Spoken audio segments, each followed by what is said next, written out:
Dear friends, dear Europeans, for more than a year now, our lives have been profoundly affected by the COVID-19 pandemic. Normal social and work relations have been disrupted. Some have experienced illness or loss. Livelihoods have been at risk. Many have suffered from feelings of isolation. But there is now reason for hope. Earlier this week, I was pleased to welcome the Commissioner for Neighbourhood and Enlargement, Vahey, to Skopje. His visit coincided with the arrival of the first batch of nearly 120,000 doses of vaccines gifted by the European Union. It also coincided with the launch of the country's mass immunization program, offering the best hope of an exit from the pandemic. But while the pandemic has caused turmoil in countries across the globe, at the same time, it has reminded us of two crucial things: that we are all interconnected and that we overcome challenges best by working together. These considerations inspired the European ideal in the first place. They led to the establishment of the European Union itself, and they continue to guide our actions today. They have been at the heart of the European Union's massive response to COVID-19 in the Western Balkans and beyond. In North Macedonia, this has included the provision of urgent assistance for healthcare, over 25 ventilators, 35,000 pieces of medical equipment, and over 2 million pieces of personal protective equipment.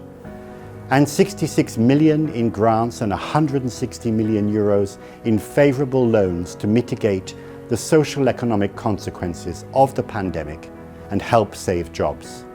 They also underpin the European Union's strong commitment to enlargement and the European perspective for the Western Balkans, including for North Macedonia.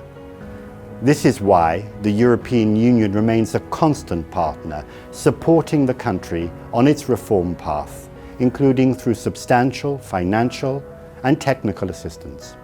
In this regard, we must all continue to work hard so that outstanding issues can be resolved, allowing in turn for the launch of accession negotiations as soon as possible. Since I arrived in North Macedonia last September, I have had the privilege to meet many extraordinary individuals, people who have demonstrated a belief in these same principles, that we are all interconnected and that we work best together, people who believe in the power of change.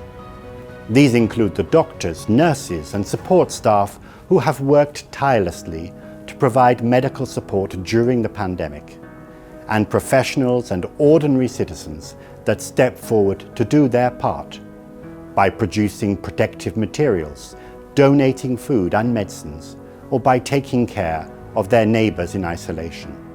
There are also the extraordinary young people with whom I have had the chance to meet and discuss issues of concern, who are inspired by a vision for a better future, greener, safer and more equal. And it is these examples of dedication, responsibility and solidarity that I would like to honour today on Europe Day. They represent the founding values and aspirations of the European Union, and they point the way forward for all of us as Europeans and for a future enlarged European Union. Happy Europe Day, srećan den na Europa, gazur diten e Europes.